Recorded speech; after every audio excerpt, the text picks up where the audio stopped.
direction. Monsieur Dantin, la parole. Merci, Monsieur le Président.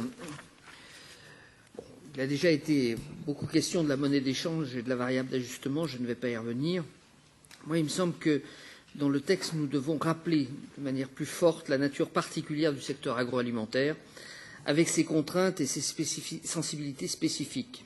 Cette particularité la rend bien évidemment beaucoup plus fragile et il est primordial que les négociateurs européens parviennent à trouver de vrais accords équilibrés au sein du secteur agricole.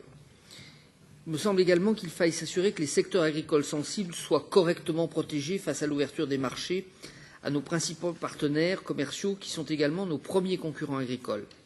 Les États-Unis, on a déjà parlé, le Mercosur aussi, mais demain, il y a peut-être aussi la Nouvelle-Zélande et l'Australie. En cela, les échanges d'offres en cours avec le Mercosur ne sont pas rassurants, puisqu'ils reprennent mot pour mot les propositions de 2004, alors qu'en 12 ans, le monde a profondément évolué.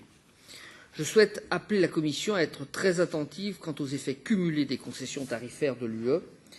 Enfin, il faut s'assurer de la cohérence entre notre politique commerciale et les objectifs de la PAC prévus par les traités, tels que la stabilité des marchés et l'augmentation du revenu agricole.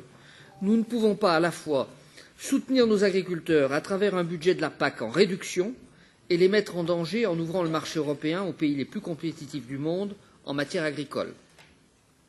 Enfin, il me semble qu'il ne faut pas oublier le multilatéral. La conférence ministérielle de l'OMC à Nairobi s'est déroulée en fin d'année. Il faut être réaliste sur le fonctionnement de l'OMC, qui est désormais bloqué par des divisions internes de ses membres, notamment sur la question agricole.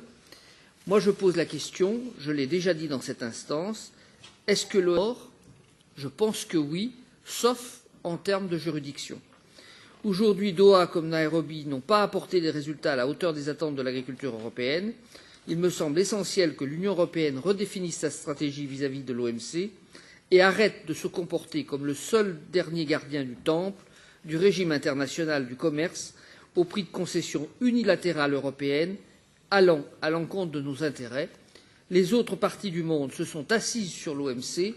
Il n'y a pas de raison que nous soyons les seuls à continuer à la défendre et à l'appliquer.